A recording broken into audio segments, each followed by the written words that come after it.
आदर्श विद्या मंदिर द्वारा संचालित ऑनलाइन कक्षाओं में आप सभी भैया बहनों का हार्दिक अभिनंदन है, स्वागत है। आज हम कक्षा 9वीं विषय हिंदी के अध्याय 3 उपभोक्तावाद की संस्कृति, इसका शीर्षक है उपभोक्तावाद की संस्कृति। इस अध्याय के शेष भाग का अध्ययन करेंगे। आज से पहले अपन ने इस पाठ के आधे भाग का अध्ययन किया था।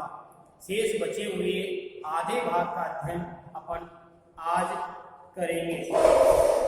तो अब विषय के गंभीर पक्ष की ओर आए, तो अपने विषय की ओर आने की आवश्यकता है।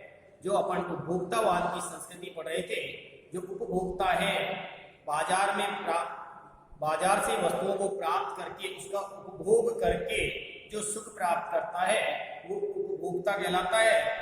और उपभोक्ताओं में आजकल किसी भी सामान को खरीदने की होड़ लगी हुई है।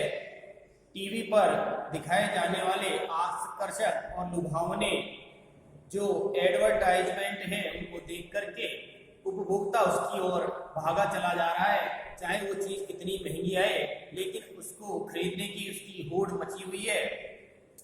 अब विषय के गंभीर पक्ष की ओर आए तो इस उपभोक्ता संस्कृति का विकास भारत में क्यों हो रहा है? जो उपभोक्तावाद की संस्कृति है उसका विकास भारत में क्यों हो रहा है?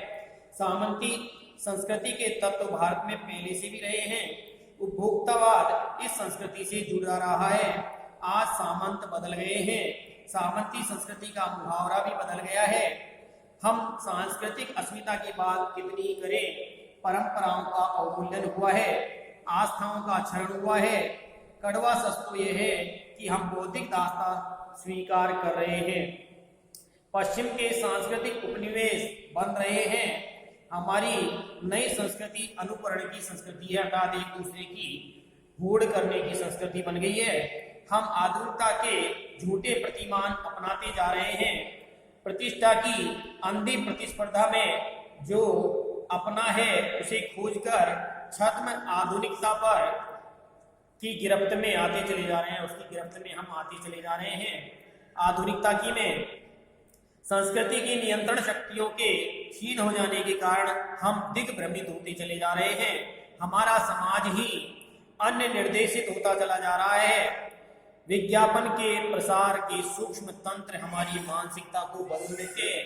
किसी चीज को खरीदने की हमारी इच्छा नहीं होती है, लेकिन लुभावने आकर्षण देख करके और विज्ञापनों को देख करके हम उस चीज को खरीदने के लिए आतुर हो जाते हैं। उसको देख करके हमारी मानसिकता बदल जाती है और हम न चाहते हुए भी किसी वस्तु को खरीदने के लिए मजबूर हो जाते हैं। उनमें सम्मोहन की शक्ति है और वशीकरण की भी, इसमें विज्ञापनों में। अंततः हम संस्कृति के फैलाव का परिणाम क्या होगा, यह गंभीर चिंता का विषय है। हमारे सीमित संसाधनों का घोर अपव्यय हो रहा है।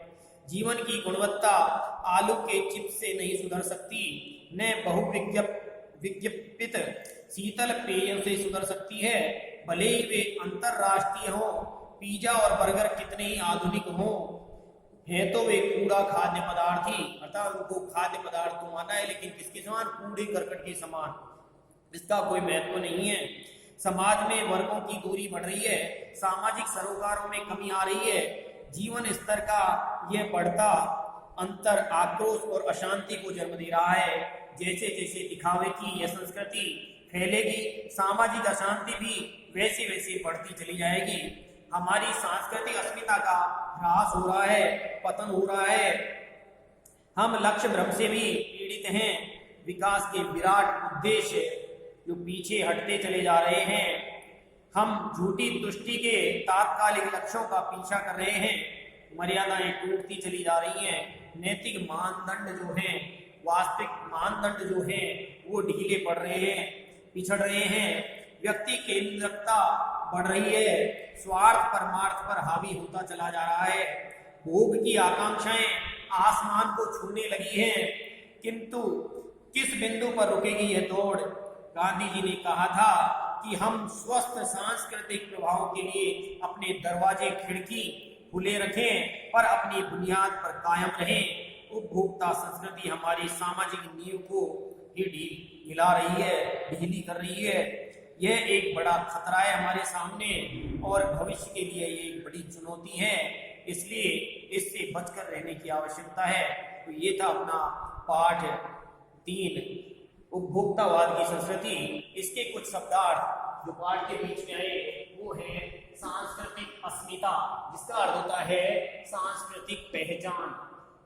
अवमूल्यन, अवमूल्यन का अर्थ है नीचे की ओर गिरना। क्षरण, क्षरण का अर्थ है कम होना या टूटना। बौद्धिक दास्ता, बुद्धि से गुलाम होना। पश्चिम, पश्चिमी देश। प्रतिमान, आदर्श कसौटी, आदर्श या कसौटी। प्रतिष्ठा, सम्मान। प्रतिस्पर्धा का अर्थ है मुकाबला। छद्म का अर्थ है बनावटी। सूक्ष्म तंत्र का अर्थ है बारीकी से बनाई गई व्यवस्था। मानसिकता का अर्थ है मन की दशा। घोर अपव्यय का अर्थ है अत्यधिक फिजूल खर्ची। सरोकार का अर्थ है संबंध। आक्रोश का अर्थ है गुस्सा। लक्ष्य भ्रम का अर्थ है लक्ष्य के बारे में भटकना। विराट का अर्थ है बहुत विशाल। उद्देश्य का अर्थ है लक्ष्य। मर्यादाओं का अर्थ है सीमाएं या बंधन। नैतिक मानदंड का अर्थ है नैतिकता को मापने की कसौटी।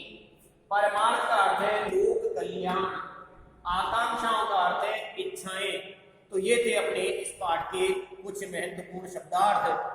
तो आप सभी से मेरा निवेदन है कि आप 2 पाठ का गृह कार्य तो कर ही चुके होंगे। उसके बाद अगले पेज पर अपना अध्याय 3 उसका शीर्षक उपभोक्तावाद की संस्कृति डाल करके इस पाठ के जो लेखक परिचय उसको करने के बाद में और फिर इन शब्दार्थों को आप अपनी कॉपी में, गृह कार्य की कॉपी में व्यवस्थित रूप से उतार लें। आप अगले जो अपना कालांश आएगा उसमें अपन इस अध्याय के प्रश्नोत्तरों का ज्ञान करेंगे। धन्यवाद।